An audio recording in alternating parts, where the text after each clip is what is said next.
suis sortie d'une salle de réunion. Je suis aujourd'hui à Lyon pour une réunion cause animale. Je parle pas trop fort parce que j'ai pas envie que tous les gens entendent. Je suis en face de la Part-Dieu. C'est le bordel à Lyon. Il y a des travaux partout.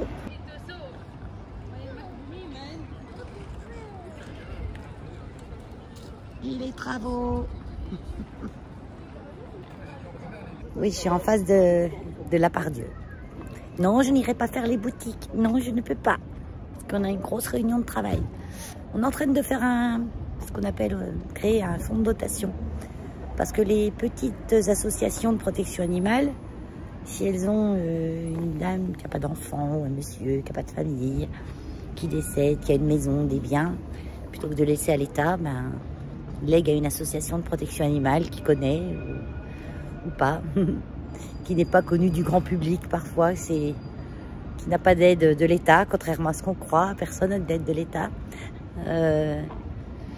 Et ces petites associations, quand elles encaissent leur legs, elles doivent donner 66% de ce legs aux impôts.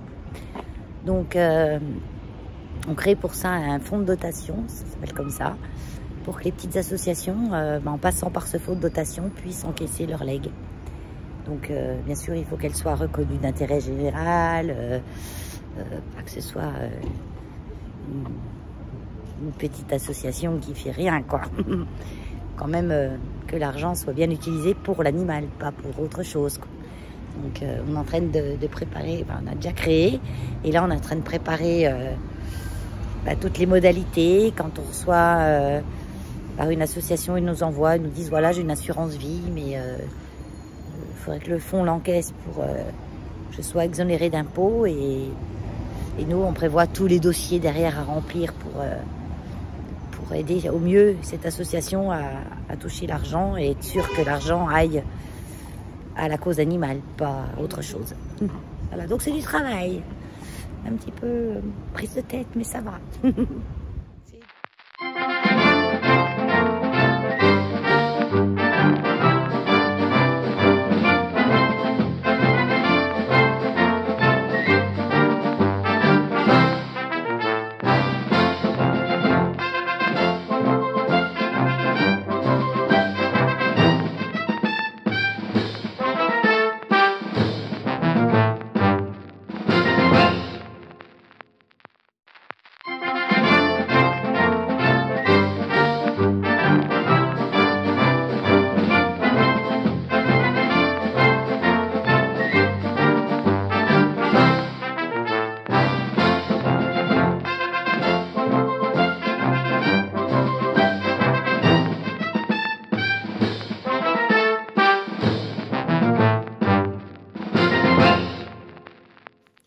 Bonjour à tous, nous sommes le 31 août, toujours 2025, qui s'approche à grands pas de sa destinée finale. Dernier jour d'été, ça pue l'automne, même si aujourd'hui on a un beau temps. J'ai le pull sur le dos et les poils à Hulk avec, bien sûr. Je reste à la maison aujourd'hui, on bouge pas avec le gros. Je gigote. Je vais vous poser. Alors, j'étais à la maison et j'avais froid. Pour rappel, ceux qui ne me connaissent pas, parce qu'il y a encore des nouveaux. Coucou, bienvenue. Je suis une gelée de première. Moi, la canicule, j'adore. L'été, j'adore. J'ai chaud 2 mois dans l'année. Sinon, je suis tout le temps une gelée. Comme on dit chez nous, je suis une cugelée. On a eu une semaine ventée, orageuse, pluvieuse, avec vraiment des trompes d'eau. Du vent qui venait de là, alors que souvent il vient de là. Oui, nord-est. Et il venait sud-ouest. Ouais. Et toutes les feuilles que j'ai dans les grands lauriers qui sont là derrière sont sur ma terrasse. Ça ressemble au tol sur ma terrasse. Donc puis ce matin je zone. Hein. J'ai quand même fait des choses. J'ai ramassé les tomates dans le jardin parce qu'avec le gros coup de pluie là qu'on a eu, elles ont gonflé, éclaté. Et les petits moucherons commencent à venir dessus. Alors, j'ai ramassé tout ce qui était éclaté. Ce qui m'a fait bien 3 kilos de tomates, minimum. J'ai tout enlevé la peau, enlevé les morceaux abîmés. J'ai mis dans mon bol mixeur. J'ai rajouté du basilic frais, que j'ai de mon jardin. Du céleri, branche, que j'ai de mon jardin. Et des herbes aromatiques diverses et variées que j'ai de mon jardin. Et j'ai mis tout dans le bol mixeur, j'ai tout mixé, de l'huile d'olive, du sel. Et j'ai fait cuire ça pendant une bonne heure avec mon robot cuiseur, mon Kenwood KitchenAid. KitchenAid. Et là, elle est en train de refroidir avant que je la mette dans des petits sacs pour la mettre au congélateur. Savoir qu'à cette saison, moi, je me fais des sauces tomates pour tout l'hiver. Hein. Je suis une mère pâte. Je mangerai des pâtes matin, midi et soir. Hein, sous toutes ses formes. Et que la sauce tomate, j'aime bien de temps en temps. Enfin, de temps en temps, souvent même. Je mange beaucoup de sauce tomate. Et donc, je me suis dit, j'ai froid, va dehors. Donc, j'ai commencé par arriver ici, me mettre sur ma tablette des petites vidéos YouTube. Après, j'ai regardé mes plantes derrière, là, toutes mes Hoya, certaines plantes d'intérieur qui sont dehors toute la belle saison, qui vont rentrer, on va dire, elles vont encore rester tout le mois de septembre. Hein. Tant qu'il n'y a pas de gelée à craindre ou qu'il ne fait pas moins de 10 degrés la nuit, je les laisse. Même si elles ont un petit coup de fraîcheur à 8, 7, 8 le matin, c'est pas un problème. Et j'ai pris mes cactés qui sont beaucoup à l'ombre. Je mets pas forcément tous mes cactus et plantes grasses au soleil. Certaines se plaisent mieux à l'ombre, surtout le soleil qu'on avait là, alors que c'est des plantes qui vivent pas toute l'année dehors et qui pourraient être cramées par des rayons trop forts. Mais là, elles ont pris beaucoup de pluie sur la tête. Donc, je les ai mises au soleil, sur la table. Il n'est pas brûlant, le soleil. Hein. On se tient bien au soleil. Hein. Pour qu'elles sèchent un petit peu. Je vous les montre après. C'est mes favorites. Enfin, une pas trop favorite. Mais je l'aime bien quand même. Sinon, bon, Hulk va aller japper. Il a entendu passer du monde. J'ai pas mis le micro, alors on entend plus les bruits extérieurs sans le micro.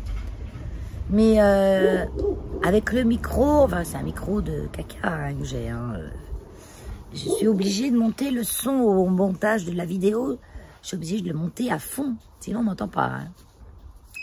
Donc je sais pas comment vous ressentez ça de votre côté, mais je le trouve bien dans le fait où on n'entend pas trop les bruits extérieurs, mais pas trop bien dans le fait où je trouve que ma voix elle est bizarre, elle est pas pareille. Je trouve toujours ma voix bizarre. Même vous, je suis sûre. Quand vous vous regardez en photo, vous vous trouvez pas beau. Quand vous vous entendez, vous trouvez que vous avez une voix horrible. On se voit pas comme les autres gens se voient. Ça, c'est sûr. Vous allez vous voir grosse alors que vous n'êtes pas grosse. Vous allez vous voir maigre alors que vous n'êtes pas maigre. Bon, allez, aparté, faites. Donc, je me motive à faire ça, à enlever ces feuilles. On va voir ça ensemble. Voilà, c'est l'automne sur ma terrasse. Donc, c'est les feuilles de ces lauriers. Donc là, ils sont cramés. Pourquoi ils tombent pas, hein, même cramés, elles tombent pas, celles-là. Hein.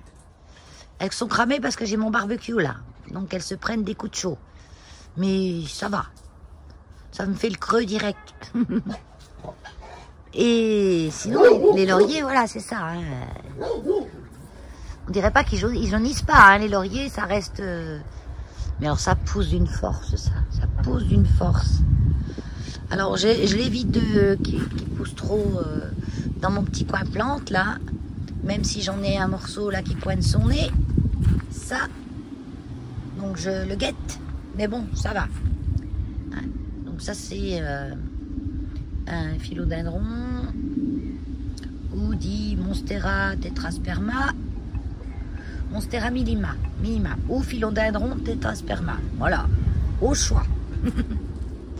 Ça, c'est ma petite verveine que je coupe, qui repousse, Là, j'ai un philodendron Burl Marx. Voilà. Prononçons doucement.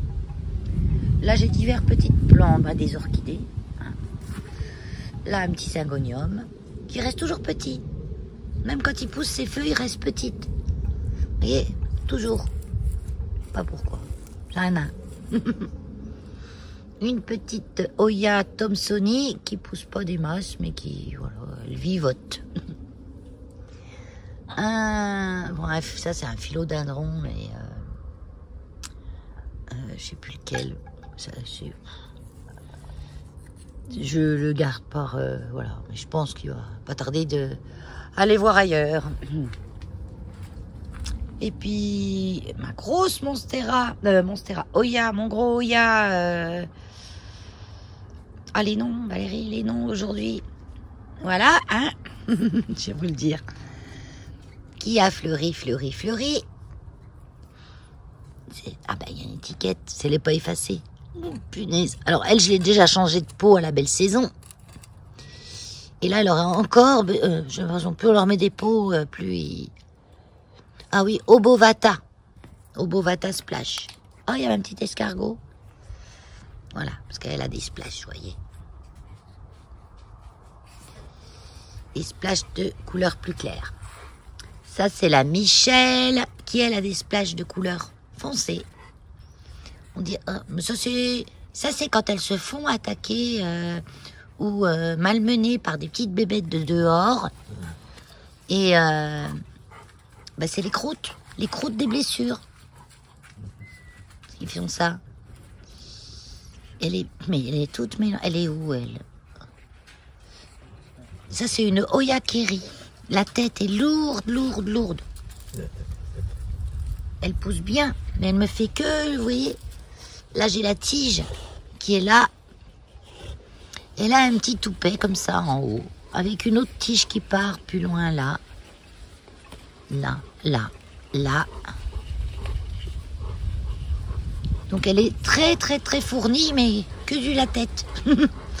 Donc des fois elle se casse la figure. Hein. Et puis là elle se couche sur la Obovata, la Oya Michel. Mais alors, je l'ai jamais vue fleurir, hein, ma Kerry là. La Michel non plus. Elle oui, elle a déjà fleuri. Elle, je me rappelle plus. C'est la déjà fleuri.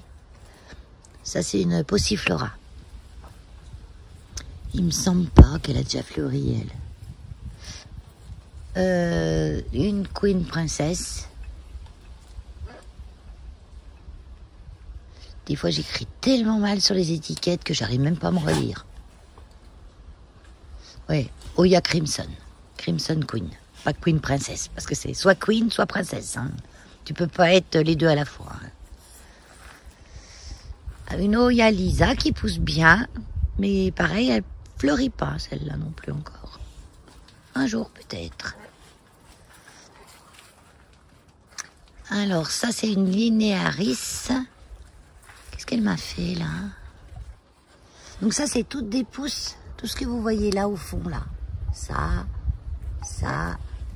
C'est quand elle est trop longue. À peu près au mois de mai, au mois de juin. Je coupe en bas. Parce qu'elle descend bas. Hein, vous voyez, elle descend très bas. Et je coupe et je fais un petit trou en haut, là. Et je mets ce que j'ai coupé, là. Sans faire de racines ou quoi. Et ça reprend. Vous voyez tout ce qu'il y a là? C'est tout ce que j'avais coupé en bas du mois de juin. Mai-juin. Parce que sinon, elle pousse que d'un côté. Et là, comme ça, j'ai tout le tour. Et là, c'est toute ma troupe. Là, j'en ai 6. Ouais. 6 Laoya Mathilde qui va dans la cage à Keno. Mais ça c'est pas grave, je me suis renseignée, c'est sécuritaire. C'est-à-dire c'est pas poison pour les perroquets. Elle a un petit bouton de fleurs là. Voilà, fleurie, pas mal. La Australis qui elle fleurit tout le temps, elle. Bon, une floraison blanche basique. Pas cette année. Bon. Je vois que j'ai plein de boutons sur celle-ci qui est la Polynora complexe. Attendez, je vais descendre là. Voilà, la Polynora complexe, donc elle fait des grandes lianes avec une feuille de chaque côté, sauf là, il en manque une, vous voyez, ça fait comme ça. Et là, elle a des petits boutons, elle va fleurir cette demoiselle. On verra plus tard, c'est quoi la fleur, je ne m'en rappelle plus. Ah ben là, j'ai une Publicalix, bouton floraux. Publicalix simple, hein. Voilà, une feuille très dure, très charnue. Et quand il y a des nouvelles feuilles, vous voyez, elles sont très sombres. Et après, elles deviennent vertes. C'est quoi ce bâton là? Voilà. Et là, une Callistophila, qui est là des feuilles, on dirait du carton ces feuilles. Tac. Qui a fait une petite hampe là cette année avec des feuilles par-ci par-là qui sont jolies. La maman de la Crimson Queen que je vous ai montré en tout premier. Donc la maman qui fait... Alors les nouvelles feuilles, vous voyez, c'est joli parce qu'au départ c'est rose comme ça. Mais après ça devient blanc. Ça reste pas rose. Et parfois toutes blanches même. Et au début, quand elles viennent, celles-là, elles sont toutes roses. Et là, elle me fait pas mal de toutes blanches. Hein. C'est joli. Est-ce qu'elles vont verdir après? Je sais pas. Mais là, pour le moment, elles sont bien toutes blanches. Et en tout cas, elles brunissent pas, les toutes blanches. Contrairement à ma taille Constellation, qui, à chaque fois qu'elle me fait trop de blanc, le blanc brunit. Et là, non. Un jour, peut-être aussi, l'année prochaine, je mettrai peut-être la taille Constellation dehors. Là, je peux me permettre, parce que, comme je vous dis, c'est constamment à l'ombre. Il doit y avoir peut-être vraiment le lever du soleil. Je suis pas assez lève-tôt pour le voir. Où elles ont un peu de soleil. Des rayons qui affleurent. Là, oui, j'ai un alocasia. Un alocasia velvet. Ça fait des années que je l'ai. Il n'est pas très réjouissant. Les alocasias, c'est joli un certain temps, en fait, les alocasias. C'est pas joli tout le temps. Et là, j'ai un anthurium avec des feuilles. Donc, l'anthurium, vous voyez, il a fait une nouvelle feuille, là, qui deviendra verte. Là, il se fait manger. Hein. Mais il se fait manger une feuille qui n'était pas belle, de toute façon. Quand j'ai des nouvelles feuilles, les autres meurent. Vous voyez, elles sèchent, elles sont... Voilà. Donc, ou elles se font manger, mais ça, c'est... Qu'elles meurent, au moins, elle a nourri quelqu'un. Hein. Donc là, j'ai 2 nouvelles feuilles. Une qui vient encore là.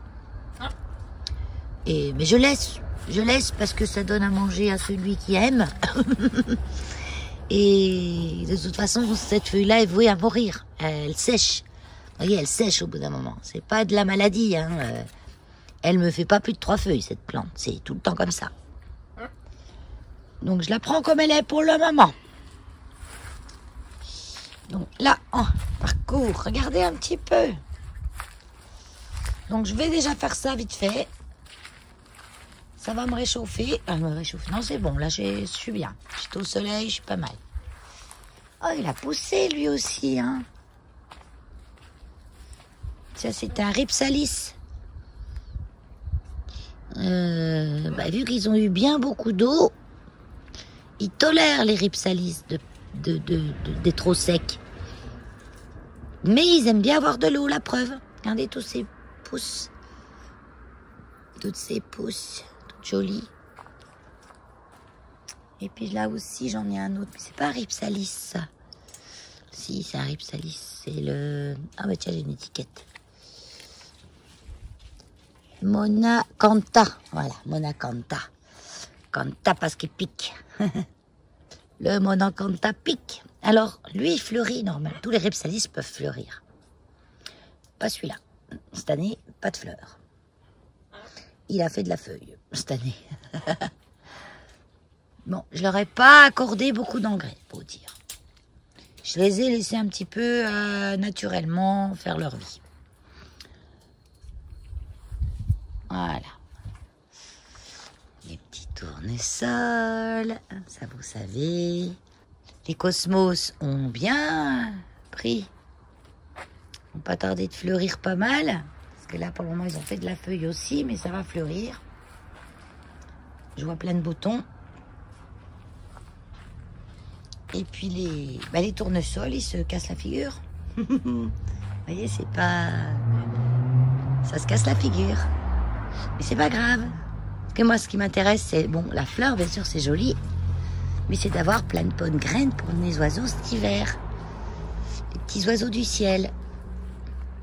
Donc, j'avais semé un mélange de graines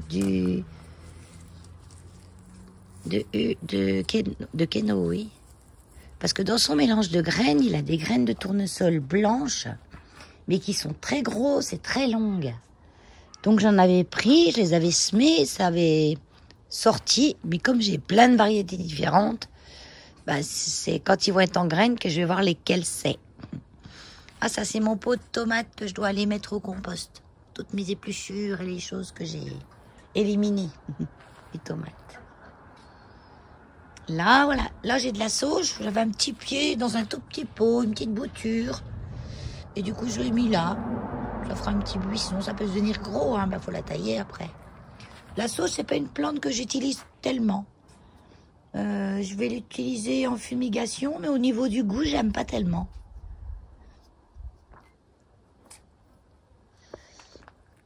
C'est une petite plante grasse. Je sais plus le nom, mais c'est un truc basique. Ah, il y a un morceau de raffia. Oui, ce que j'accroche avec du raffia. Donc là, j'ai une corde, mais j'ai du raffia aussi. Tiens. Quand j'ai eu des tournesols... Donc oui, j'ai remis ma petite baignoire. Parce que maintenant, il fait moins chaud. Et puis les petits oiseaux, vous voyez, j'ai plein de choses dedans. J'ai plein de choses, Ah, faut que je mette mon petit bout de bois flottant. Quelqu'un m'a dit, c'est bien de mettre un petit bout de bois flottant. Bon, après, ils grimpent sur les machines, là. Ils grimpent sur les petites pailles, ils grimpent là-dessus. Donc, il fait moins chaud, donc ils sont moins affolés de ne pas avoir d'eau. Puis ça, c'est des tournesols qui sont tombés par terre, et du coup, je les ai mis coupés, je les ai mis dedans, comme dans un vase. Avec mon papyrus qui profite. Donc mon papyrus, l'hiver, je le rentre à la maison. Il va perdre les 3/4 de ses feuilles. Et je le maintiens humide tout le temps. Et à la belle saison, je le ressors et il vient beau de plus belle. Alors, j'ai de la racine. Hein. Le pot, j'avais mis un pot plus gros, mais ça c'est pareil. Hein. Plus vous lui mettez un gros pot, plus il en veut un gros. Hein. Donc au bout d'un moment, on va arrêter. Hein. Là, tous les tournesols sont finis, ils sont en graines. Ils vont pas tarder de venir en graines, mais faut bien laisser longtemps. Faut bien laisser longtemps sur la tige pour que la graine se forme bien. En fait, quand tout est marron autour, là, oui, c'est bien vert. Faut attendre que tout ça soit marron. Et quand tout est marron, c'est que c'est bien. On peut récolter les graines ou laisser les fleurs sur pied. Elles vont tomber par terre et puis les petits oiseaux vont s'en nourrir. Donc, les petits œillets d'Inde. Celle-là, elle a soif. Il a beau pleuvoir. Ah oui, ça a soif. Ça a beau pleuvoir, c'est sous les tuyas. Là, je récolte un petit peu de graines pour l'année prochaine. Elles sont sèches, celles-là. Ça a beau pleuvoir comme c'est sous les horribles tuyas. Ça, c'est de la daube. Elles ont soif. Là, j'ai des soucis. Des petites graines de soucis à récupérer aussi.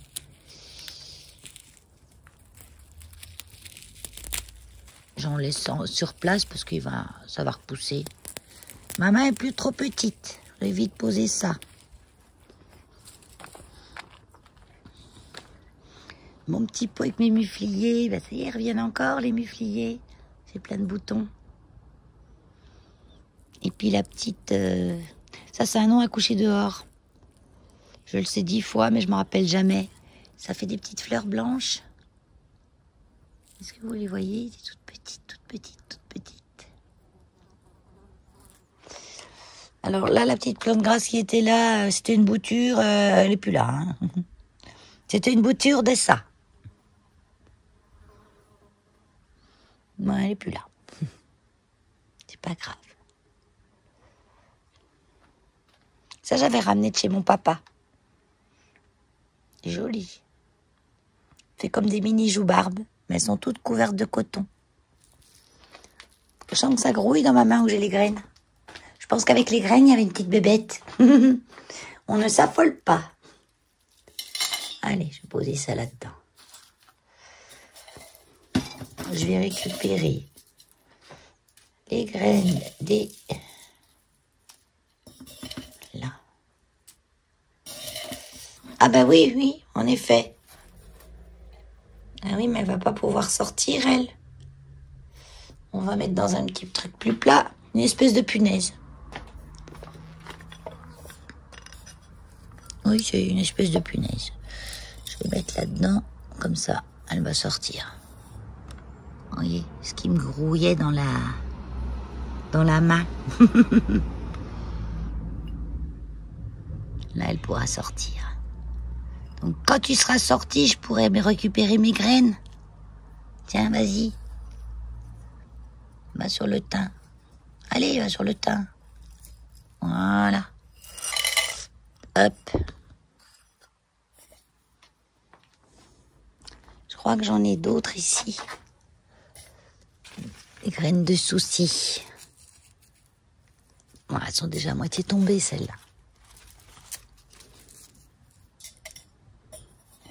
Voilà. Bon, bah, les tomates, vous voyez, j'en ai encore, hein.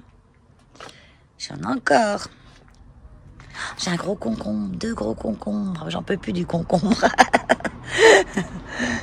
Au début de la saison, je m'inquiétais parce que je voyais que ça grossissait pas tellement. Et puis, en fait, j'en ai plein.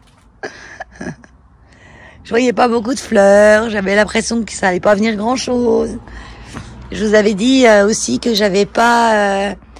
j'avais dit que j'avais pas coupé, pincé la tige pour en avoir plus, parce que j'avais peur d'en avoir trop. Ben, j'ai bien fait de pas pincer la tige, parce que j'en ai plein là.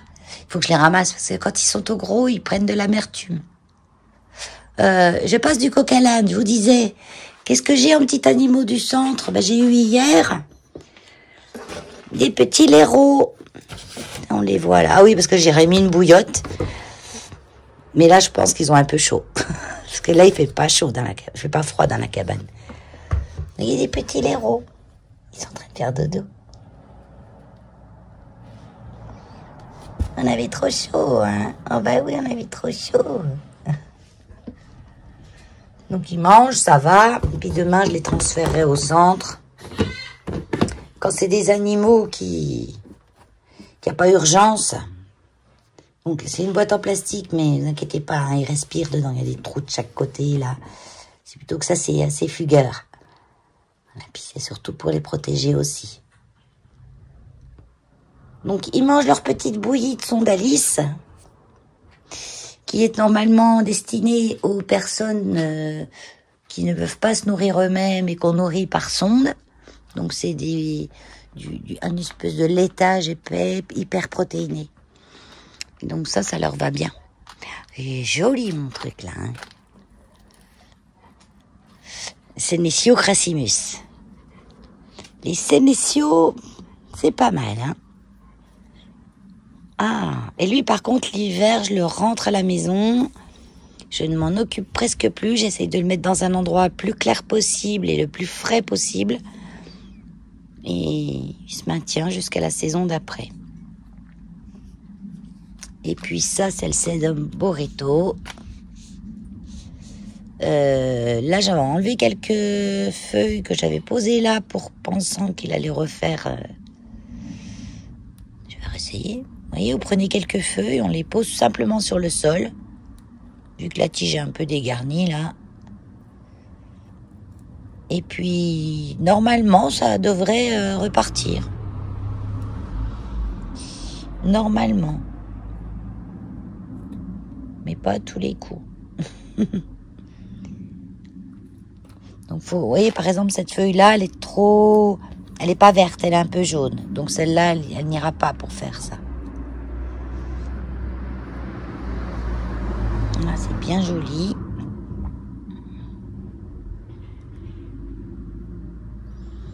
Donc, je vais tester encore une fois et on verra bien. Comme ça, c'est pareil, vous voyez. Là, c'est tout abîmé, mais ça repart du pied. C'est pareil, c'est un petit, c'est quoi ça? André Schultani. Oh là là, lui, il a un accroché dehors. Ah! Ces feuilles tombent, c'est pas facile ça à garder chez nous. Hein. Bon, ça, c'est des joubarbes sempervivum. Increvables. Elle m'a fait une feuille. Mais c'était quoi celle-ci? Pas d'étiquette. C'est une Echeveria, sûrement. Ah non, ça c'était le domaine de la Madeleine. C'était ça la bouture que j'avais fait. Mais elle n'a pas donné. Tiens. Je récupère la terre. Je veux que la terre retombe là-dedans. Voilà.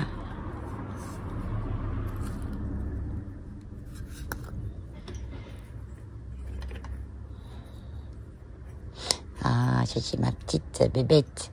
C'est mon garçon qui me l'avait acheté il y a longtemps. Elle est en train de s'abîmer. Elle est toujours dans une de mes plantes. Tiens, tu veux une deuxième étiquette? Tant qu'il y en a une qui est effacée, t'en auras une autre. Voilà. Et ça doit être... ça doit être la même que ça. Ouais. Les Echeveria, ça se ressemble quand même pas mal. Hein. Ouais, ça, c'est la même que ça. Ça et ça, c'est la même. Ça, c'est une différence. Ça se voit. Et celle-là, ah, mais je l'ai. Ah, la Francesco Baldi, oui. Jolie, elle est jolie aussi, celle-là. Arrête tes rêveries plantesques et va balayer ta terrasse.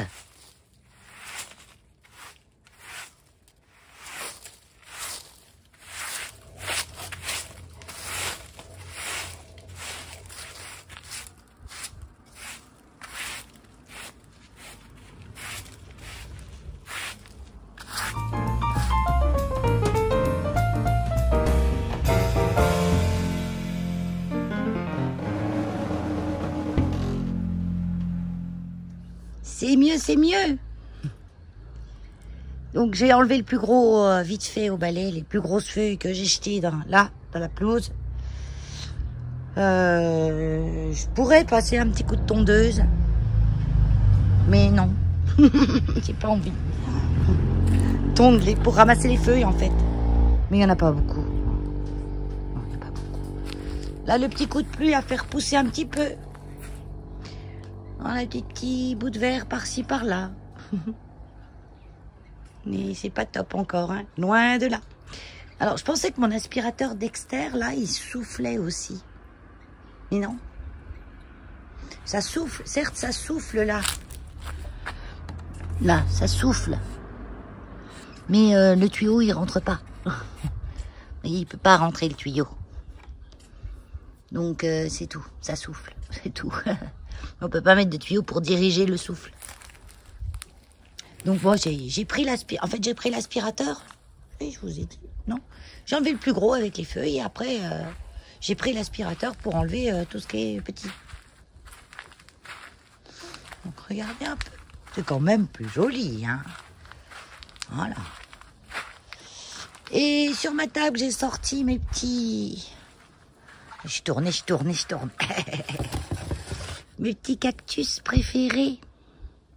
Donc, Light Lactea White Ghost. C'est une forme blanche. Enfin, vert très clair. Parce que vraiment blanc, elle pourrait pas vivre.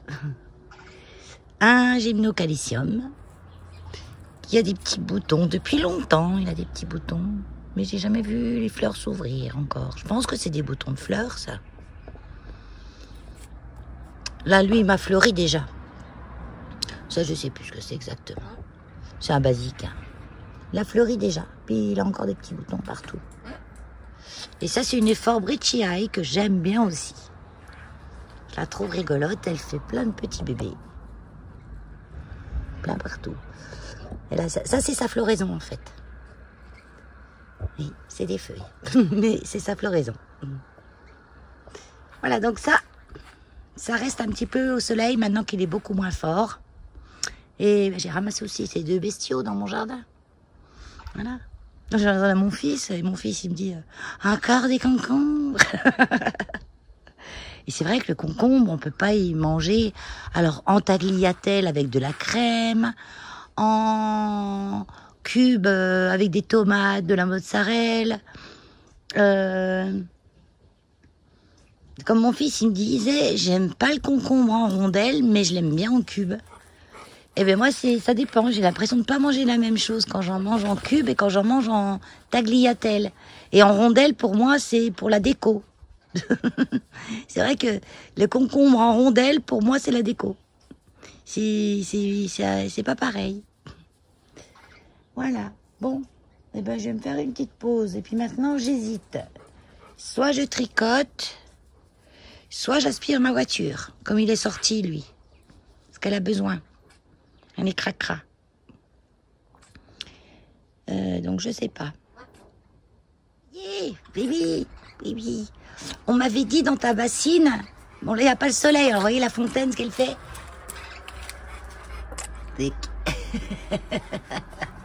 En fait, elle fonctionne vraiment que quand elle a vraiment le soleil dessus. Je me répète, je sais. Pour certains, c'est du Reddit. Mais il y a plein de nouveaux. Il faut y penser à ceux-là. Et en commentaire, tu m'avais mis, mets un morceau de bois qui flotte. Donc moi, j'ai mis du bois flotté. Qui flotte, bien sûr. Voilà. C'est du bois que j'avais trouvé au bord de l'océan. Et comme je n'avais pas beaucoup de place, j'en ai pas pu ramener beaucoup. Il était sur la plage. Et je dis, oh, je récupère, c'était joli. Et là, il est mouillé, donc il est plus blanc. Mais ça flotte vraiment, quoi. Je veux dire, on peut appuyer pour que ça coule. Vous allez, hein. Et puis ça se cale, ça se coince.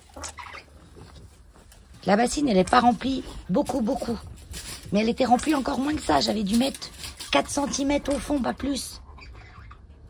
Et ben, comme il n'y a plus, ça s'est rempli. Qu'est-ce qu'il y a, Hulk? Qu'est-ce que tu as vu là-dedans? Il n'y a rien. Il n'y a rien du tout. Regardez où il passe. Avant, c'était bouché, là. Et là, comme j'ai nettoyé, j'ai débouché. Allez, il sort de là, il n'y a rien, là. Je voulais vous parler un petit peu avant, parce que je viens de faire ma pause. Et je me tâte toujours, hein, aspirateur, tricot. Et j'ai regardé la suite de mon tricot. Alors, ce que je fais, je vous montre vite fait, mais je vous explique tout ça mieux dans mes vlogs tricot. Qui sera peut-être la semaine prochaine. Oui, peut-être. J'en ai un de fini, donc je peux vous en montrer un de fini, puis un en cours. Plus des réceptions laineuses, comme on dit dans le monde du tricot. Non, ce n'est pas une écharpe. C'est vu la couleur? C'est joli, moi je trouve c'est sympa. Je suis pas hyper fan, mais je trouve ça sympa. Je me fais un... Oh, je sais plus comment ça s'appelle. Plus j'ai pas la photo. Là. Un cardigan. Un cardigan paletot un peu. Comment il s'appelle? Alors comme je télécharge que les pages avec les explications, pas les images, puis encore pas toutes les explications. Je dois télécharger 4-5 pages. Imprimer. Je télécharge les patrons et j'imprime les pages. C'est comme je suis dedans, dehors. Puis dehors, avec mes lunettes qui se teintent, toute seule, c'est mes lunettes de vue. Souvent, je vois mal. Enfin, sur ma tablette, je vois rien. J'ai une tablette d'Aube. pas cher, elle me sert juste pour regarder des vidéos. Et sur mon téléphone, c'est trop petit. Pas une super vue, moi. Réalisation du gilet. Oh, punaise, je me rappelle plus du nom. Je vous le note, ça me reviendra quand j'y penserai plus. Et là, j'attaque une partie un peu compliquée de la chose. Donc, il faut que je risque, quand je vais m'y mettre, je vais en avoir pour un moment, à cette partie-là. Donc, je pense que je vais aller chercher mon petit bec suceur que je vais mettre sur mon aspirateur et je vais aller faire ma voiture. Comme ça, ce sera fait. Aujourd'hui, il fait beau. Je ne sais pas ce qu'ils annoncent demain. Une semaine, mi-figue, mi-raisin. Alors, on ne sait pas non plus et ils ne savent pas non plus. Donc, on verra bien. En tout cas, là, j'ai chaud. J'ai bien gigoté, maintenant, j'ai chaud. Je suis au parc avec Hulk. Je vous montre pas de balade, je crois que je vous ai déjà montré une petite balade dans l'épisode. Plus sûr. Mais un truc en tout cas que j'ai oublié de vous dire. C'est qu'on est venu l'autre jour au parc pour... il mange de l'herbe, il s'étouffe avec. Pour ausculter un cygne. Un cygne qui avait été blessé par un chien. On pense que c'était par un chien. Il y a plusieurs mois. Enfin non, peut-être pas plusieurs mois, mais 2 ou 3 mois, juste avant l'été. Et les gens avaient vu qu'il avait une blessure, etc. Mais à ce moment-là, on ne pouvait pas l'attraper comme ça. Et puis, de toute façon, la blessure, elle va normalement se réparer d'elle-même. Et il y a une dame qui vient régulièrement donner à manger aussi. Elle leur donne du pain au lait. Pas bien. Mais bon. Elle s'est attirée ces signes comme amie. Donc elle peut le faire sortir de l'eau et le garder proche d'elle avec ses petits pains au lait. Donc quand on a su ça, on a dit à la dame, il faudrait que vous l'attiriez à un instant T, qu'on puisse être au moins 2 pour pouvoir le capturer et regarder sa blessure où ça en est. Parce qu'il a l'aile qui pend un petit peu. Donc elle l'a fait sortir de l'eau. Qu'est-ce que tu fais? Il se roule par terre. Allez, debout. Elle l'a fait sortir de l'eau, on l'a tiré, et on s'est mis en fer à cheval à 2. J'avais une collègue qui est comme moi, correspondante au centre de la faune sauvage. Et on a réussi à l'attraper, bien sûr. On ne se déplace pas pour rien. Du coup, on l'a ausculté et il n'est pas maigre. Son aile est réparée, il n'y a plus aucune trace. Sauf que l'aile, en même temps, il a dû avoir un petit souci de déjointement du coude et du glumérus. Ou du radius, enfin, je ne sais plus. Et ça s'est mal remis. Donc l'aile ne fonctionne plus, il ne peut plus voler, quoi. Mais pour un cygne, c'est pas grave en soi. Il peut très bien vivre sans voler. Puisque lui, les 3/4 de son temps, il les place sur l'eau. Le vol va être utilisé quand il veut se faire un nouveau territoire. Mais bon, ça, il a changé de territoire d'ailleurs. Mais il a dû y aller en marchant. Parce qu'il était dans un lac et maintenant il est dans un autre lac. Qui est à peu près. Parce que dans le lac où il était, il y avait ses parents. Et maintenant qu'il est adulte, les parents, ils n'en veulent plus sur leur territoire. Donc il s'est mis tranquille tout seul sur un autre lac. Et la dame, elle dit, le pauvre, il va jamais trouver de fille alors. Ben non, madame, une fille, elle ne voudra pas de lui. Et mais oui, mais il va être tout seul tout le temps. Ben je dis, non, madame, vous allez vous acheter une barque et puis vous irez nager avec lui. Voilà.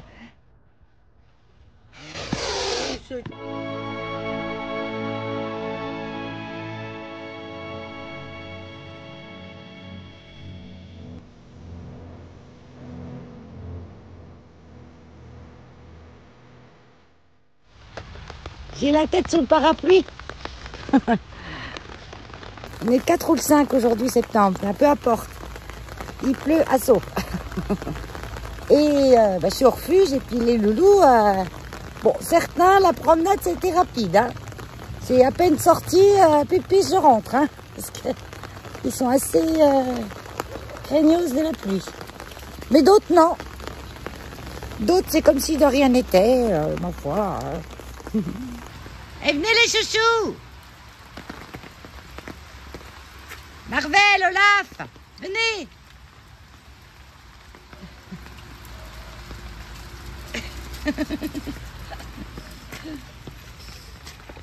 Et puis là-bas, ça joue à fond, hein.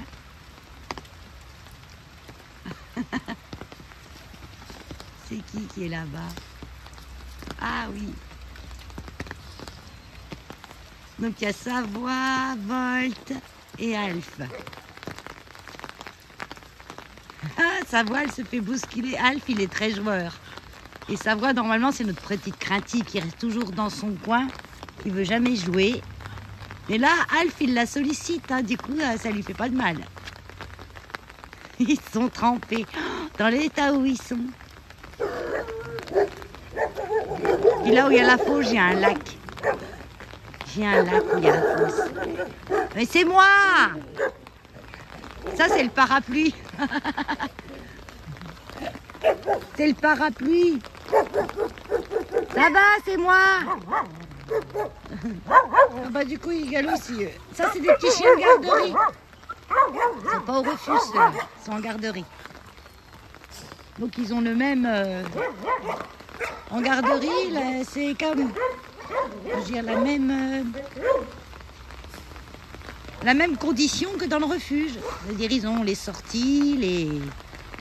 Comme dans le refuge.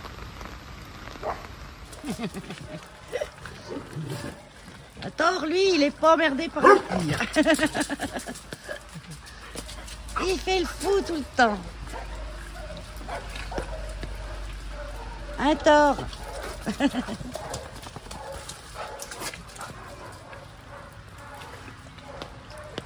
Ah, les filets de bave.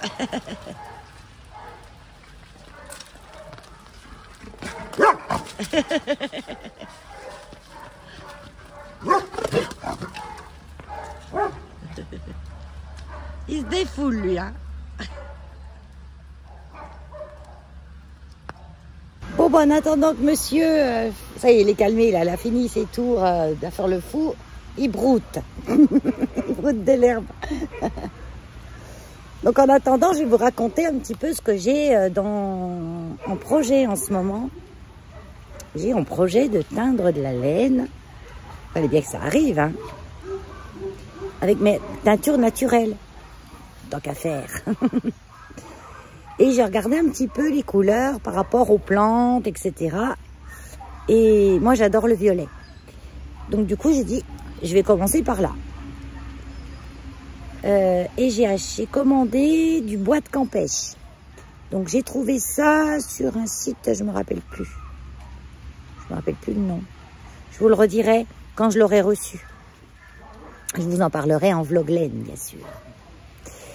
Et j'ai commandé aussi de la laine naturelle, enfin de la laine non teinte. La laine, c'est tout le temps naturel, Valérie. Quoique, non.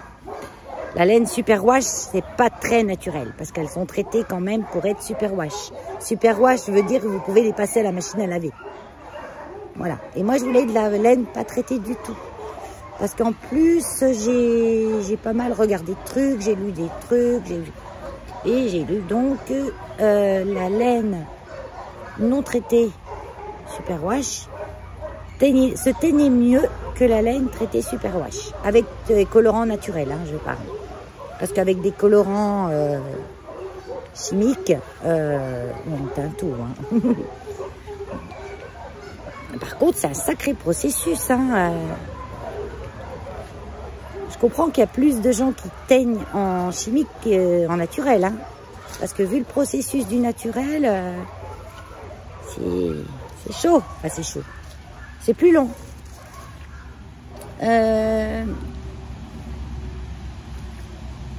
Donc j'ai commandé mes écheveaux. J'ai commandé de la Deka en je sais plus quoi. C'est pas du Mérinos. Il me semble que c'est Blue Face Leicester. J'ai commandé de la Deka parce que moi, le Mérino en fin, bah, j'ai froid dedans. Donc c'est bien pour à 20 degrés, voilà. 17, 20. En dessous, il me faut du Deka, quelque chose de plus chaud. Et puis ma foi, on va tester ça. Donc dès que j'aurai tout reçu, bah, je vous dirai où j'ai acheté, combien j'ai payé, etc., etc. mais en vlog laine. En vidéo laine, c'est mieux. On reste sur le même sujet comme ça. Ici, on aborde tous les sujets sur les vlogs. Mais tout, ça peut être n'importe quoi. De la fourmi à l'hélicoptère. Pour vous dire que le sujet est vaste. On a eu un petit souci d'inondation dans le bâtiment annexe chat. Heureusement, il n'y avait pas de chat dedans. Bon, après, les chats, ils se perchent. Hein. En fait, on a un petit regard. Et sur ce petit regard, tout est relié. Les toits, qui sont quand même assez grands. Et les bâtiments intérieurs. Les box, des animaux, des chiens, etc. qui sont dans ce bâtiment. Et le regard est tout petit, donc au bout d'un moment, il déborde. Il remonte dans le tuyau, qui arrive dans le premier bâtiment. Et là, il se décharge. Et ça tombe sur le bâtiment des chats. Les chiens, non. C'est trop haut pour qu'ils remontent là. Donc, ils remontent jusqu'au chat. Il faut qu'on trouve une solution pérenne. Parce que la seule solution, ça serait de démolir ce regard, de le faire plus profond. Ou de le nettoyer toutes les semaines. Parce que toutes les semaines, ben, quand il lave chaque jour, il y a des poils des chiens, des choses comme ça qui viennent se déposer au fond du regard, qui fait qu'il les réduit en quantité. J'ai l'impression qu'il pleut plus, j'ai toujours le parapluie, mais j'ai l'impression qu'il pleut plus. C'est déjà ça. Bon, bah écoutez, je vais continuer ma petite journée. J'ai rien d'autre à vous dire pour le moment.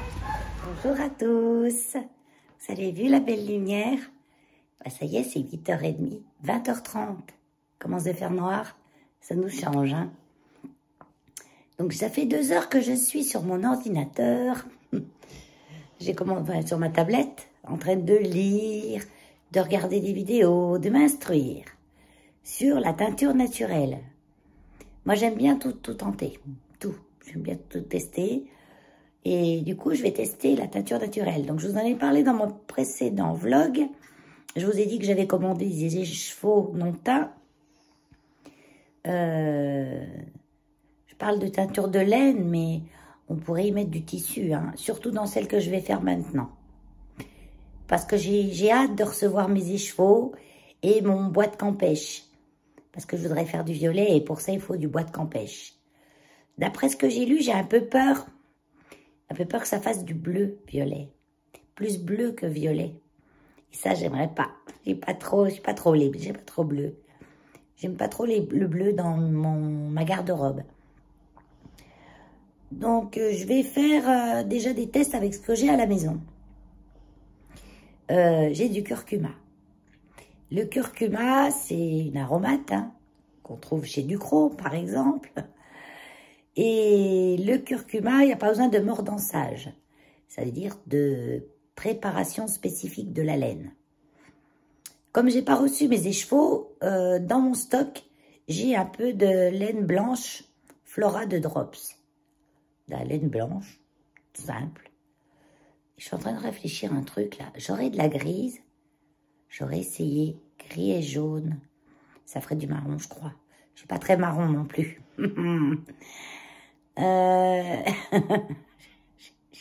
Difficile en couleur. Pas trop de marron, pas trop de bleu. Du jaune en petite quantité, du beige en petite quantité aussi. Donc si ça me fait du jaune ou du beige jaunasse, on verra ce qu'on en fera. De toute façon, cette laine blanche Flora, j'en faisais rien. Donc autant faire des tests avec. Et je l'utiliserai pour je ne sais quoi. Donc pour ce faire, je vais faire bouillir de l'eau dans ma bouilloire, tout simplement. Je vais prendre ma poudre de curcuma. Et puis après, je vais la laisser très longtemps. Je ne sais pas où j'en suis. Parce que j'ai dit plein de choses, mais j'ai pas démarré le téléphone. J'étais en train de vous dire, je pense que j'allais mettre en écheveau la laine Flora de Drops, qui est composée de 65% de laine, 35% d'alpaga, 2 cm, 50 grammes. Donc on peut dire que c'est une light fingering pour les connaisseurs de laine. j'aurais pu parler de ce sujet que dans la vidéo laine. Mais je me suis dit que ça pouvait intéresser des gens un peu curieux, même s'ils ne tricotent pas. Qu'on peut teindre de la laine ou d'autres tissus. Vous pouvez le faire avec, je pense qu'avec ça, ça marche avec le tissu en coton, un morceau de drap, un torchon, ce que vous voulez, avec du curcuma. Et ce qu'il y a de pratique, c'est qu'avec le curcuma, pas besoin de mordançage, de tout un tas de préparatifs ou de préparation de la laine. La seule préparation, c'est qu'il ne faut pas qu'elle soit en pelote. Parce qu'en pelote, ça va pas teindre comme il faut partout à l'intérieur. Et en même temps, comme on doit pas mal mélanger, la pelote va se débobiner et ça va être le carnage dans votre casserole. Donc, je l'ai faite, moi, sur le dossier de ma chaise. J'ai fait les chevaux, j'ai entouré autour comme ça. Parce que là, c'est un petit morceau. Mais le plus gros morceau, c'est-à-dire toute la pelote, là, je le ferai sur mon dévidoir. Là, c'est le bout qui pend. Je l'accroche avec un fil d'une couleur différente pour bien la repérer quand je voudrais l'enlever. Couleur et grosseur différentes. Parce que quand je voudrais l'enlever, il ne faudra pas que ça... Voilà. Et je vais l'accrocher autour de tout mon enroulage de fil. Voilà, je l'accroche. Je vais l'accrocher comme ça. Voilà. Donc on a dévidé. Je vous montre ce que ça donne. Donc j'ai coincé le début, le départ et la fin du truc. Et j'ai remis un ou deux bouts de fil. J'en ai mis 4 à peu près. Pour être sûr que je puis remuer dans tous les sens. Ça se défasse pas. Et ça ne s'en mêle pas. Parce que là c'est en pleine lumière. Hein. Ah si c'est ça. Ah si c'est ça la couleur, vous l'avez bien. Oui, oui, vous l'avez bien. Donc on va voir une fois sec ce que ça donne. Donc là je l'ai rincé, je suis dit, tiens, bah, j'ai allumé la lumière sans faire exprès. Oh, ça nous va nous éblouir. J'ai rincé dehors avec l'eau de mon puits. Parce que l'eau de mon puits, elle est indemne de chlore et tout tralala de l'eau du robinet.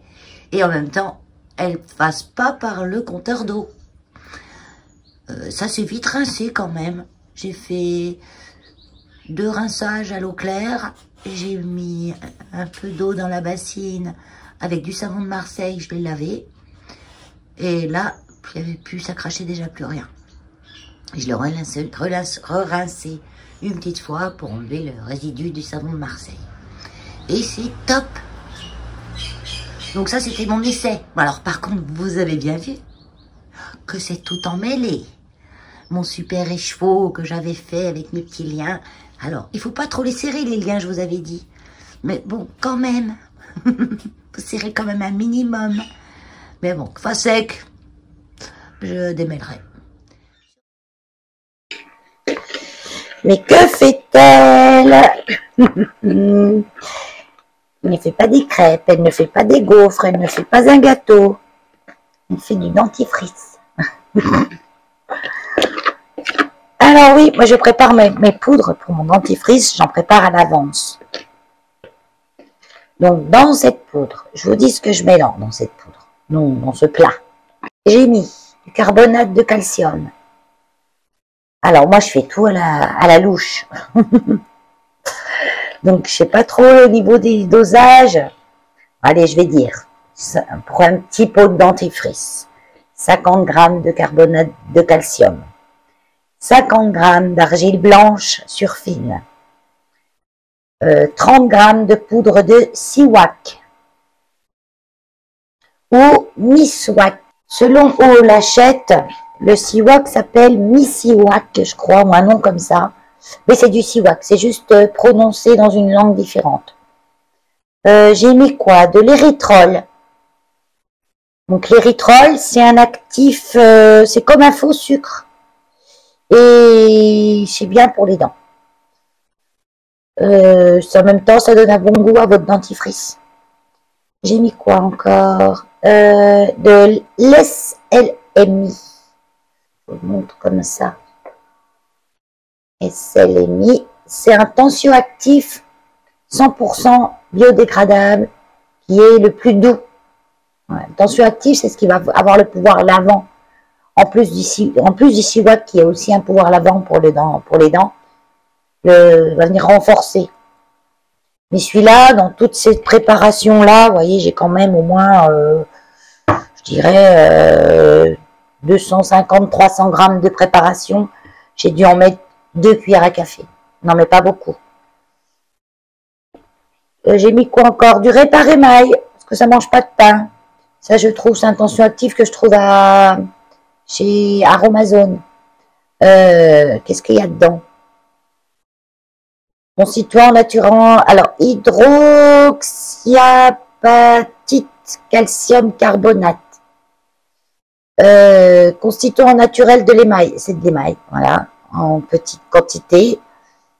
Répare les micro-lésions, soulage la sensibilité et restaure la blancheur des dents. Ça fait des années que je l'utilise. 5 à 10% dans vos préparations, sachant que c'est hyper léger, hein. Donc il faut prendre le gros pot, hein, parce que le petit pot, vous n'allez pas faire grand chose. Donc ça, j'ai mis environ 3 cuillères à soupe, non à café, excusez-moi, 3 bonnes cuillères à café, ou 2 grosses cuillères à soupe. Je pense que c'est plus juste. Ouais, parce que c'est tellement léger et vaporeux qu'on ne se rend pas bien compte. Mais 5 à 10%, je suis encore pas à la dose là-dedans, hein. Qu'est-ce que j'ai mis d'autre? De la glycérine. J'en ai mis une bonne cuillère à soupe. Après, c'est vrai que, comme je dis, moi je fais à la louche, mais en plus je commence et j'oublie de peser pour vous dire vraiment. Et là, je m'en fais pour un petit moment, quoi. Donc ça, c'est la poudre que je prépare. Ah oui, j'ai oublié aussi de la poudre de réglisse. C'est parce que ça, j'aime bien. Et en même temps, c'est bon pour les dents. Souvenez-vous, les petits bâtons de réglisse qu'on mâchait dans le temps. C'est bon pour les dents, le réglisse. Tout est bon pour les dents de ce que je mets là-dedans. Alors, faut savoir que moi, ça fait... j'ai une bonne dentition. J'ai pas de soucis, hein. La dentition joue beaucoup quand on est... Il y a des gens qui ont des mauvaises dentitions, c'est dans leur corps, c'est comme ça. Il y a des gens qui ont des bonnes dentitions. Donc, moi, j'ai une bonne dentition. Et j'utilise du dentifrice que je fais moi depuis à peu près une bonne dizaine d'années. Je vais tous les 2 ans chez le dentiste. Il me fait à peine un détartrage, quoi. Ça fait à peu près, je sais pas, je dirais moins 6 ans que j'ai pas eu une carie qui est soignée tout de suite parce qu'il la repère direct. Quand j'étais petite, j'avais plus de problèmes avec mes dents. Ben parce que quand j'étais petite, on n'allait pas au dentiste tous les 15 du mois. Et c'est pas au dentiste, c'est chez le dentiste déjà, Valérie. Et comme maintenant, on se suit un peu mieux, dès qu'il y a un petit truc, on le voit tout de suite. Qu'avant, c'est quand on avait la rage de dents qu'on allait chez le dentiste. Quoi qu'il y en a toujours qui sont comme ça, hein. Ils aiment pas le dentiste. Moi, ça me fait pas peur parce que j'étais assistante dentaire pendant une dizaine d'années avant d'être secrétaire médicale. Donc, ben, quand on connaît, on a moins peur. Mais même si j'aime toujours pas ça, hein, je l'aime pas quand même. Hein. J'ai horreur des détartrages. Hein. Ça fait, j'ai horreur de ça. J'ai un petit mauvais moment à passer, mais un moment nécessaire. Qu'est-ce que je vais rajouter dedans? Ben après, c'est tout du surplus, quoi. Le principal, c'est ça. C'est l'argile blanche, le carbonate de calcium, qui est une argile aussi, hein. Donc, argile blanche, carbonate de calcium et siwak. Donc ça, le siwak, c'est la plante. On pourrait se laver les dents qu'avec du siwak. On pourrait se laver les dents qu'avec de l'argile. Comme certains disent qu'on peut se laver les dents qu'avec du bicarbonate de soude. Je vais le faire quand j'ai pas le courage de faire. Là, ça faisait 3 jours que je me lavais qu'avec du bicarbonate de soude. Mais je trouve que mes dents, elles n'ont pas le nécessaire. Moi, je ressens mon corps. Et qu'avec le bicarbonate de soude, je trouve pas que c'est top. J'en mets pas dans mon dentifrice parce que je trouve que ça lui donne un mauvais goût. Mais si vous craignez pas, vous pouvez en mettre. Pas beaucoup, hein. Faut vraiment en mettre pas beaucoup. Faut quand même y aller doucement. Mais prendre du bon bicarbonate de soude, hein, que vous allez acheter à la pharmacie, hein, pas celui que vous faites le ménage avec. Hein. Parce qu'il est trop gros et vous allez vous arracher les mailles des dents avec ça. Et les gencives, je vous en parle pas. Donc moi, je mélange bien. Faut toujours bien mélanger les choses. Donc je mélange bien. Donc cette poudre-là, je vais la conserver dans un pot. Et puis au fur et à mesure de mes besoins, je la mélangerai avec de l'eau pour faire une pâte. On pourrait se laver qu'avec ça, on mouille sa brosse à dents, on trempe dans la poudre et voilà. Mais moi, j'aime quand même mieux quand c'est en pâte. Après, c'est qu'un truc perso, hein. Et comme je la mélange avec de l'eau, je vais être obligée de rajouter un petit peu de conservateur. Ça s'appelle le Cosgar, qui est un conservateur qui, moi, je trouve super. Arobazone a fait plein d'autres conservateurs qui se disent plus ou moins doux. Pas plus ou moins, non, plus doux. Plus doux que celui-là encore. C'est vraiment le top du top au niveau écologique et au niveau pour votre corps. Mais ils sont pas top. Ou alors, il faut vraiment mettre beaucoup. Je trouve que le Cosgar, on n'en met pas trop. Et bah, c'est pas non plus une catastrophe en termes d'écologie hein, et en termes de votre corps. En tout cas, moins que celui qui vous mettent dans vos dentifrices que vous achetez dans le commerce. C'est vraiment moins mauvais, hein, à 100%, c'est sûr. Qu'est-ce que je voulais dire d'autre? Donc ça, je le mets quand je le mélange avec l'eau. Parce que souvent, c'est l'eau qui fait pourrir les choses. Donc c'est sec, pas de problème. Dès qu'il y a de l'eau, développement de bactéries, de champignons, etc. Donc là, j'en mets pas. J'en mettrai que si je mets de l'eau. Qu'est-ce que je peux rajouter aussi d'autres? Ah oui, je rajoute aussi, pareil, quand je fais ma pâte, ça. On va le faire après. De l'aloe vera. Donc l'aloe vera, c'est pareil, je le mets pas à l'avance parce que même si dans la plupart des aloe vera, ils mettent des conservateurs, on a un risque de pourrissement quand on fait un mélange avec de l'aloe vera. Dès qu'elle est en contact trop longtemps avec de l'air et l'humidité de l'air, déjà ça limite. Donc ça, la poudre là, je vais la mettre comme ça et je vais la conserver au frigo pour limiter justement une éventuelle prolifération de bactéries. Et je vais en garder une partie dans mon pot là que je mettrai où je vais faire ma préparation. Donc, le versage est un peu compliqué. Transvasons délicatement. Alors ça y est, je suis encore dans mes teintures de laine. Hein. Donc vous avez vu dans le dernier vlog, j'ai fait le jaune avec le curcuma. Ben, je suis contente. C'est un joli jaune. Et ben, j'ai fait le lavage à froid, bien sûr. Et j'ai relavé et au début, ça crachait pas mal. Mais ça n'a pas craché des masses. Au bout de 2-3 rinçages, c'était fini. J'ai même lavé, je l'ai lavé avec du savon de Marseille. Et rien du tout. Alors, il faut savoir que, je vous reparle de laine là. La teinture, en règle générale, naturelle, selon avec quoi vous allez la laver, elle va dégorger ou pas. Donc moi, je lave beaucoup avec savon de Marseille. Même dans ma préparation de lessive ou dedans, j'ai aussi de l'acide citrique, je crois. Et du bicarbonate de soude. Et de l'acide citrique, ouais. Et du percarbonate. Je lave tous mes tricots avec ça. J'ai jamais eu un seul problème de décoloration de tricot.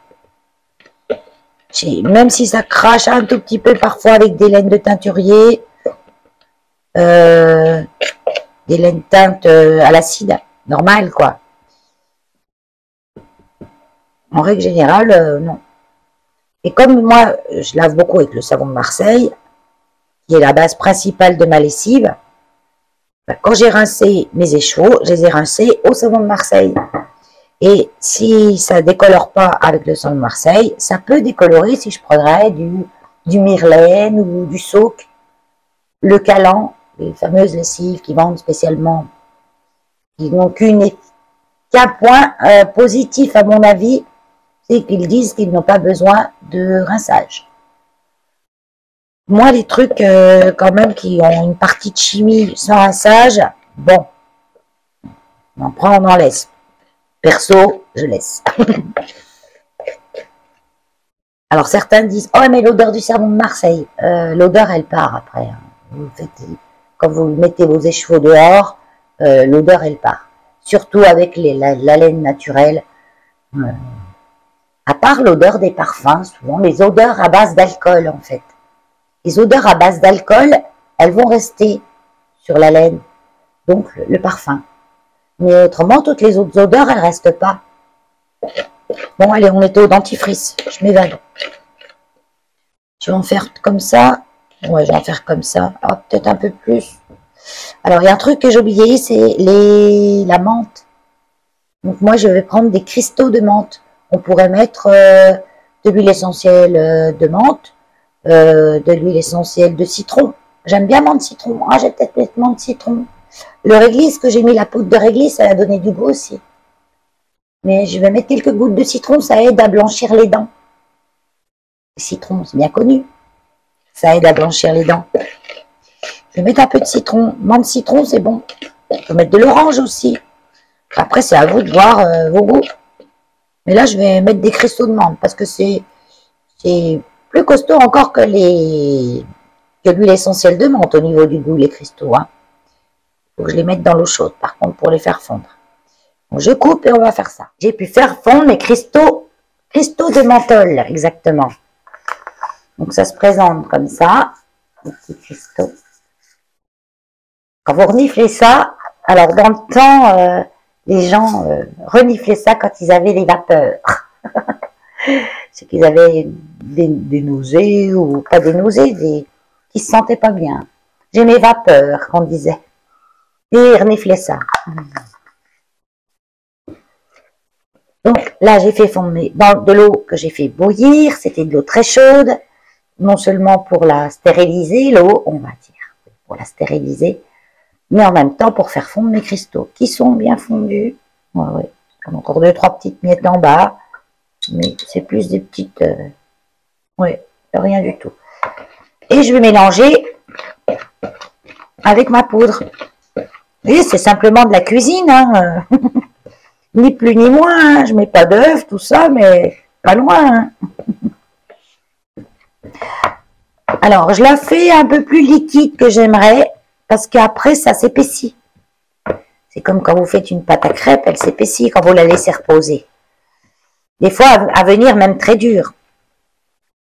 Donc, je la fais quand même liquide. Au début, c'est un peu de la soupe épaisse. Type crème anglaise, mais après ça s'épaissit quand même et assez rapidement. En 2-3 jours, c'est déjà épaissi. Et même au bout d'une semaine, des fois c'est même très dur. Donc ça passe moins bien dans mon truc. Après, ce que je fais des fois, j'enlève c'est très dur et je la redétends un petit peu avec de l'eau. J'aurais peut-être dû prendre un fouet, mais on va peut-être pas en faire trop de grumeaux. Non, là, c'est assez. Vous voyez, c'est une pâte à crêpes. Hein.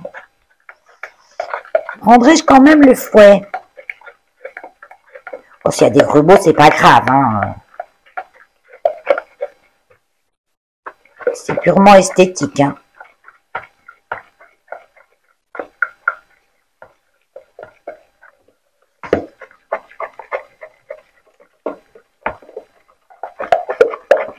J'aurais pu prendre un fouet.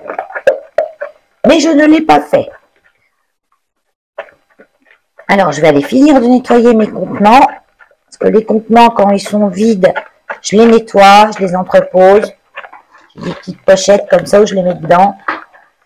Et quand je vais m'en resservir, je les renettoie. Je les renettoie avec un mélange avec du savon de Marseille. Oui, qu'avec du savon de Marseille. Que moi, j'ai en paillettes. Je fait mon savon de Marseille en paillettes. J'achète pas des paillettes toutes faites, parce qu'avec mon robot qui râpe, ben ça va nickel. Le savon de Marseille, là, en ce moment, j'ai celui-là. Ça vient de Marius Fabre, à Salon de Provence, direct de là-bas. Quand j'ai des amis qui vont sur la côte, ils savent que j'adore le vrai savon de Marseille. 72% d'huile, hein. Donc ils m'en ramènent. C'est mon cadeau à chaque fois. Donc j'en ai quand même pas mal. Oui, mes grumeaux, ils sont partis. Bien remués. J'ai pas mis le Cosgar. Donc, le Cosgar, là-dedans, on va dire qu'on met... C'est écrit sur les bouteilles le pourcentage, hein, donc moi c'est pareil, je suis au pif. De 0,6 à 1%. Donc moi pour ça je mets 2 millilitres à peine. Bon bah moins même. Ouais, 2 millilitres. J'ai mes petites pipettes qui dosent. Et Cosgar, faut bien mélanger pendant qu'on met au goutte à goutte. C'est pas un produit qui se mélange super bien. Et souvent, là j'aurais dû le mettre dans la poudre d'ailleurs, parce que souvent quand on le met après l'eau, ça fait déphaser. Donc, déphaser, ça veut dire quand on a l'huile. Ah, il y a une chose que j'ai oubliée. C'est l'huile de coco. Je le pense maintenant. J'y pense maintenant. Je vais mettre un peu d'huile de coco. C'est pas mal. Je vais en mettre là-dedans. Je vais en mettre 10-20 grammes. Vous voyez, à peu près 3 cuillères à soupe. À peu près. Ça me revient maintenant que je vous dis que souvent le Cosgar fait déphaser. On a l'huile d'un côté et l'eau de l'autre. Et c'est le problème le plus récurrent quand on fait des produits soi-même, des homemade. C'est de faire déphaser. Et ça, c'est pénible. Hein. Certains produits font plus déphaser que d'autres. Alors, le pire, c'est leur nouveau... j'ai essayé leur Dermosoft. C'est leur nouveau conservateur qui est encore plus doux que tout, apparemment. Mais qui ne conserve pas très bien. J'ai eu des surprises. Alors, lui, au niveau du déphasage, ça a été quelque chose. Hein. Et pour récupérer un déphasage, c'est pas facile en fait. Il faut que la température de l'huile soit à la même température que l'eau quand vous faites votre mélange. Déjà, c'est le mieux. Évite un petit peu le déphasage. Je remue. Et je vais rajouter... Oh non, je vais mettre une cuillère à soupe d'huile de coco là-dedans. Donc, il faut que je la fasse fondre, l'huile de coco, parce qu'elle n'est pas fondue. L'huile de coco va donner une texture aussi. Parce que l'huile de coco, quand c'est en dessous de 20-21 degrés, la température, même à 22, elle est encore assez solide. Et avec la chaleur, elle devient liquide. Donc, ça donne la texture dès que ça vient dans votre bouche. Comme on est nous à 36 degrés à peu près, ou 37, selon les gens. Moi, je suis plutôt à 35. J'ai tout le temps. C'est une température très très basse. Mais l'huile de coco, en même temps, elle fait briller, elle hydrate vos gencives, etc. Donc, je vais m'occuper de faire fondre un peu, parce que comme moi, elle est au frigo, elle est hyper dure. Je vais m'occuper de faire fondre au micro-ondes, hein, simplement un peu d'huile de coco et on la mélangera après, en priant que ça ne dépasse pas. Parce que normalement, j'aurais dû la mélanger dans mes poudres, l'huile de coco. Ça aurait été mieux. Au moment où j'ai... Pas là-dedans, hein, pas dans mon pot. Là-dedans, il doit y avoir que des poudres. Au pire, voilà, j'ai mis un peu de glycérine dedans. Mais même ça, c'est pas nécessaire. Donc, je vais rajouter l'huile de coco et un peu d'aloe vera. L'huile de coco, j'ai oublié de vous dire, pour la faire fondre au micro-ondes, il faut faire un petit bain-marie. Parce qu'elles font très mal sinon. Les micro-ondes, les ondes fonctionnent avec l'eau. L'huile de coco, il n'y a pas beaucoup d'eau. Donc elles font pas très bien. Un petit peu, mais pas très bien. Donc, je mets un petit peu d'eau dans un récipient. Je mets l'autre récipient avec de l'huile de coco. Et je la mets une minute au micro-ondes. Je vais enlever un petit peu de ma vaisselle, là. Comme ça, je vous montre ce que c'est. Ça aussi, ça vient de chez Aromazone. Vous pouvez les mettre dans des pots, hein. Moi, je le fais des fois, hein, simplement dans un pot, hein. Mais bon, ce que je crains un petit peu dans un pot, c'est que bah, vous trempez votre dentifrice, votre brosse à dents hein, dedans, à chaque fois. Votre brosse à dents qui est avec de l'eau, sans conservateur. Donc, vous pouvez à chaque fois rajouter un peu d'eau, donc un peu de potentiel bactéries. Faut pas être obsédé des bactéries non plus, mais dans lui. Une minute, c'est encore pas tout à fait fondu, mais ça va le faire. Allez, mélange-toi. Elle va finir de fondre, l'eau est chaude. Allez. Il reste juste un petit bout. Donc là, c'est de l'huile de coco que j'ai acheté chez Action. Pas top. Avant, ils en avaient de la bien. Mais celle-là, elle est raffinée et ça me plaît pas. Mais bon, je vais l'utiliser quand même. Hein.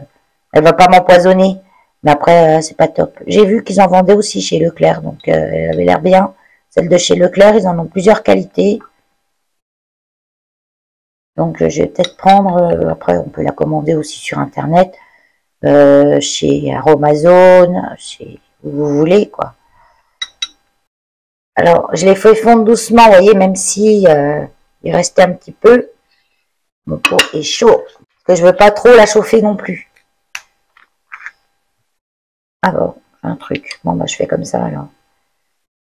1, 2, 3, 4, 5, 6, 7, 8, 9, 10. Allez, hop. 10, 11 gouttes de citron. J'en mets pas trop non plus.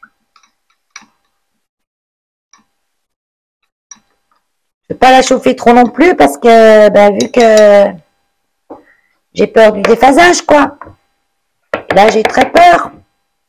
Je vais prendre un fouet cette fois. Petit fouet.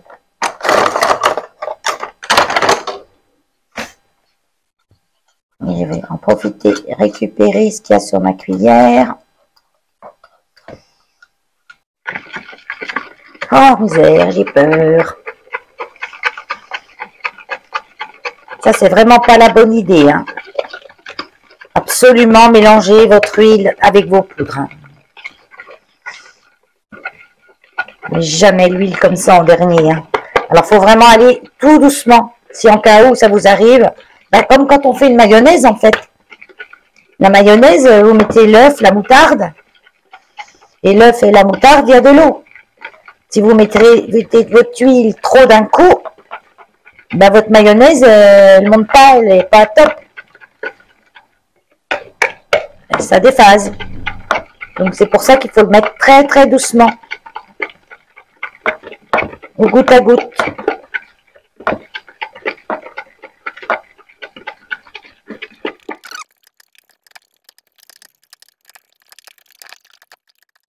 Bon, ça a été, hein. Ouf. J'ai eu peur. Bon, vous voyez, c'est quand même assez liquide, hein. Mais au bout de 2-3 jours, ça commence à s'épaissir. Et au bout d'une semaine, ça sort plus de mes tubes, pratiquement. Alors, je suis obligée de vider mes tubes et de remettre un peu d'eau avec un peu de Cosgar, bien sûr, parce qu'on équilibre hein, toujours. Le Cosgar, on le met dans l'eau, simplement.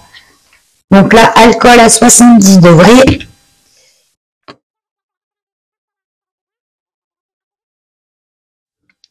Important de bien désinfecter, d'avoir une bonne hygiène quand vous faites vos produits.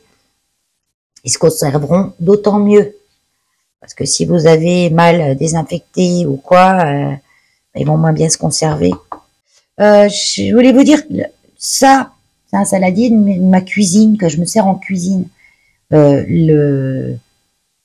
vous faites du homemade et que vous prenez du citron, de la menthe, c'est des choses qu'on pourrait avoir dans notre cuisine, le citron et la menthe. Il n'y a pas de souci avec votre plastique. Ça, même si l'odeur de la menthe et du citron reste un peu, c'est pas un problème. Par contre, si vous faites une préparation pour une crème de visage, par exemple, et vous mettez de la rose dedans, prenez pas ça. Prenez un truc en verre.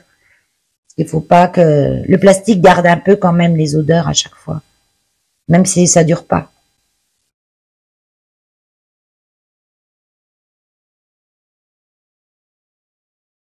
Peut-être pas de quoi remplir mes deux, mais pas loin. Ah, ah ben si j'en mets pas à côté, c'est que y a quelque chose qui n'était pas normal. Hein.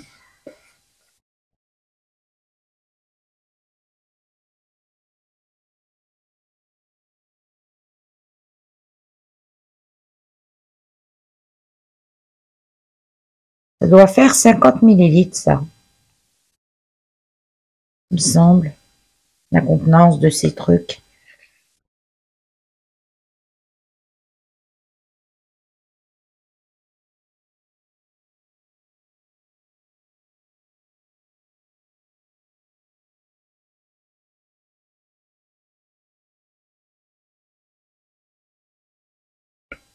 Ah, ah, oh si je fais pas un carnage, c'est pas moi. Hein. S'il m'en arrive pas une,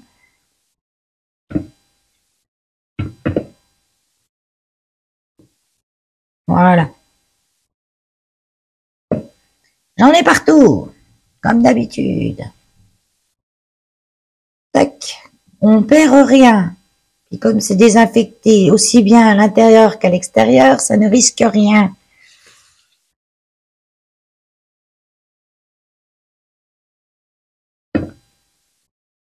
Voilà, rien de perdu. C'est crado, Valérie, c'est crado. Ceux-là, je les laisse un petit peu ouverts comme ça, pour bien que ça, bon, même si c'est pas chaud, je veux quand même que ça.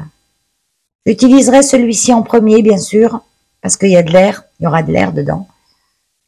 Euh, Ça, on le met au derrière, c'est là-dessus qu'on appuie pour faire sortir par là. Ça sera le bas. Et comme le bouchon est plat, c'est top ça, c'est top. C'est juste quand ça s'épaissit. On a du mal à faire descendre quand ça s'épaissit. Donc à ce moment-là, souvent j'enlève le truc là et puis je pousse avec une baguette. Et parfois même je fais tout sortir, ça sort bien. L'huile de noix de coco dedans, elle évite que ça se colle dans le truc. Et je le rallonge avec de l'eau. Je le liquidifie un petit peu. Ou je mets tout dans un pot et quand c'est une petite semaine, ça se conserve dans le pot. Et ben, il me reste, ah ouais, il me reste de la menthe là-dedans. On ferait je sais pas quoi. Peut-être que je vais préparer un petit peu. Comme ça, je viendrai compléter ça. Bon, j'espère que cette petite recette vous a plu. Je vais quand même vous donner une vraie recette que j'ai notée sur mon petit grimoire. Parce que moi je fais à la louche maintenant avec le temps, mais j'ai quand même noté, j'ai retrouvé que j'avais quand même noté une vraie recette avec des grammages exacts. Moi je sais que les débuts que je regardais des vidéos où ils montraient comment faire ceci ou cela, ça me disait à la louche, ça m'énervait un petit peu. Alors, j'ai une recette où avec argile blanche, carbonate de calcium et siwak, qui est pas mal. On peut rajouter aussi du charbon, de la poudre de charbon. Ça a un effet blanchissant, je crois aussi. Donc pour cette recette, vous aurez besoin de 25 grammes d'argile blanche. Je lis en même temps. Hein. L'huile de coco, il vous en faudra 30 grammes par rapport au dosage de poudre. Si je fais le calcul des poudres, là, j'ai 25, 50, 60, 70 grammes de poudre. 70, 80 grammes de poudre. Donc, argile, siwak, carbonate de calcium, réparémail d'Amazon, ça reste toutes des poudres. Un petit peu de poudre de réglisse, que je trouve aussi sur Amazon. Il faut équilibrer, que ce soit comme comme quand vous faites une pâte à crêpes, équilibrer avec la phase huileuse, la phase aqueuse. Et ça y a une consistance pâte à crêpes épaisse au début. Après, ça va durcir. On rajoute 2 grammes de SCI, SLMI, c'est le tensioactif qui va permettre de renforcer le pouvoir lavant pour vos dents. 1 gramme de glycérine, le gel d'aloe vera, 2 grammes, 3 grammes. Je l'ai oublié. C'est pas indispensable non plus, hein, c'est un plus, c'est tout. L'érythrol, 5 grammes. On peut mettre aussi l'oxyde de zinc, mais qu'un tout petit peu. Ça va blanchir la pâte. 0,5 grammes, moi je marque. 0,5 grammes d'oxyde de zinc, une ou deux pincées. Et on mélange, ça s'effase, poudre et huile coco, la glycérine, le SCI, le tensioactif, ça se mélange bien avec l'eau, mais vous pouvez le mettre directement dans votre poudre, hein. Il n'y a pas de souci. Ça va finir par se mélanger. Et à ça, on rajoute de l'eau jusqu'à avoir une consistance de pâte à crêpes épaisse. L'eau, on peut la remplacer par un hydrolat de menthe, par exemple, ou un hydrolat de citron. Moi, vu que je mets des cristaux de menthe, ou de l'huile essentielle de menthe, ou de l'huile essentielle de citron, on peut mettre aussi de l'huile essentielle de romarin. Sachant que l'huile essentielle de romarin, si vous en mettez suffisamment, si vous mettez que ça, par exemple, elle peut servir de conservateur en même temps. Donc, ce qui vous évitera de rajouter du Cosgar. Mais là, je vous conseille quand même, si vous faites ça, de mettre les préparations au frigo et de les garder une semaine maximum si vous voulez laisser votre tube dans la salle de bain. Donc, de faire des petits contenants et de les conserver au frigo en attendant que vous en serviez. On peut mettre aussi de l'huile essentielle de clou de girofle. C'est bien connu pour les dents. Voilà. Qu'est-ce que j'aurais à dire d'autre?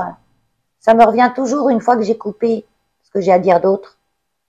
Bah, je suis ouverte à toutes vos questions, vos interrogations, vos remarques. Il n'y a pas de souci, tant qu'elles sont gentilles et constructives. On n'a jamais fini d'apprendre, en fait, dans ce domaine.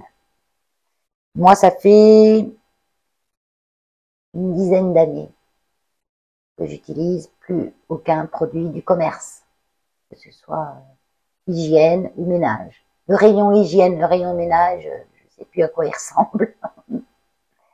Mais je suis de loin quand même et je me rends compte que il commence à venir un peu plus de naturel dans les choses, même dans ce qu'ils vendent, un peu plus attention. Mais bon, moi j'ai pas d'emballage plastique supplémentaire et il y a encore des choses pas très bonnes dans ce qu'ils vendent, c'est sûr. Au niveau financier, je m'y retrouve. Oui, c'est sûr que je m'y retrouve. Même si c'est un investissement à la base, parce qu'on doit acheter beaucoup de choses.